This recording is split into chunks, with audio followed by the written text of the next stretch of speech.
অন্তর্ভুক্তিমূলক অর্থনীতির অভিযাত্রায় ২০২৬-২৭ অর্থবছরের বাজেটে যোগাযোগ ব্যবস্থাকে ঢেলে সাজানোর পরিকল্পনা সরকারের।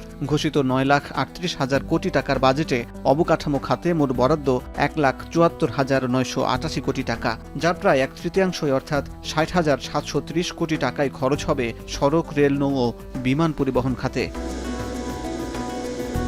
এবারের বাজেটে সরকারের সবচেয়ে বড় প্রকল্প পদ্মা ব্যারেজ। ৩৪,৪৯৭ কোটি টাকা ব্যয়ের এই মেগা প্রকল্পটি বাস্তবায়িত হবে নিজস্ব অর্থায়নে। ২০৩৩ সালের জুনের মধ্যে ২.১ কিলোমিটার দীর্ঘ এই ব্যারেজের উপর একটি রেল সেতুও নির্মিত হবে।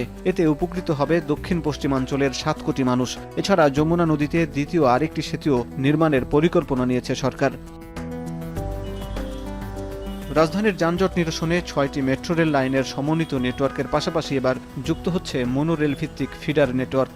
একই সাথে গণপরিবহনের পরিবেশ বান্ধব রূপান্তরের জন্য ২০৩১ সালের জুন পর্যন্ত দেশে বৈদ্যুতিক বাস ও ট্রাক উৎপাদন শিল্পের কাঁচামাল আমদানিতে মাত্র ৫% ভ্যাট রেখে বাকি সব শুল্ক কর সম্পূর্ণ মওকুফ করা হয়েছে প্রস্তাবিত বাজেটে।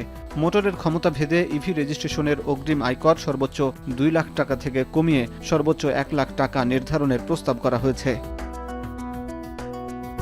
অর্থনীতির লাইফলাইন ঢাকা চট্টগ্রাম সড়কপথে যাতায়াতের সময় কমিয়ে আনতে চায় সরকার। তাই ঢাকা কুমিল্লা অংশে হাই স্পিড বা কড রেল লাইন নির্মাণ করা হবে। এর ফলে রেলপথে দূরত্ব কমবে প্রায় ৮০ কিলোমিটার। পাশাপাশি ঢাকা চট্টগ্রাম এলিভেটেড এক্সপ্রেসওয়ে নির্মাণের মহাপরিকল্পনা নিয়েছে সরকার। এছাড়া যোগাযোগ অবকাঠামো উন্নয়নের অংশ হিসাবে দুর্যোগ ব্যবস্থাপনা ও গ্রামীণ অবকাঠামো সচল রাখতে ১০,৩৫০ কোটি টাকা বরাদ্দের প্রস্তাব এসেছে বাজেটে।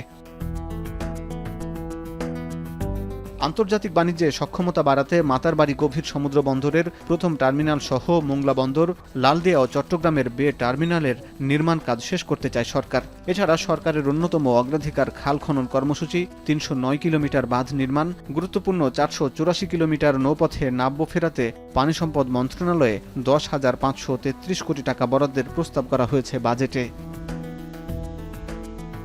২০৩৪ সালের মধ্যে বাংলাদেশকে দক্ষিণ এশিয়ার অন্যতম এভিয়েশন হাবে পরিণত করার লক্ষ্য সরকারের। তারই অংশ হিসাবে বোয়িং থেকে ১৪টি আধুনিক বিমান কিনবে সরকার। এছাড়া ২২,০০০ কোটি টাকায় নির্মিত থার্ড টার্মিনালও উদ্বোধন হবে চলতি বছরের ডিসেম্বরে। এছাড়া কক্সবাজার, যশোর, রাজশাহী ও সৈয়দপুরকে আন্তর্জাতিক গেটওয়ে হিসাবে গড়ে তুলতে চায় সরকার।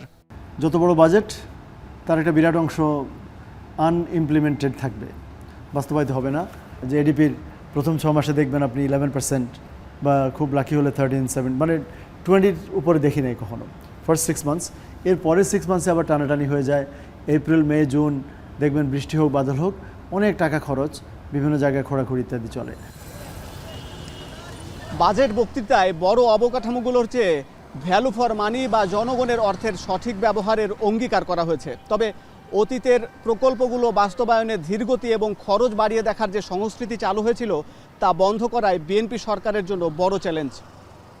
নতুন প্রকল্পগুলো বাস্তবায়নের নজরদারি এবং সংস্কার আনতে না পারলে এই বিশাল বাজেটের সুফল জনগণ কতটা ভোগ করবে তা নিয়ে প্রশ্ন থেকেই যায়। হাসিব বিল্লাহ, এখন ঢাকা।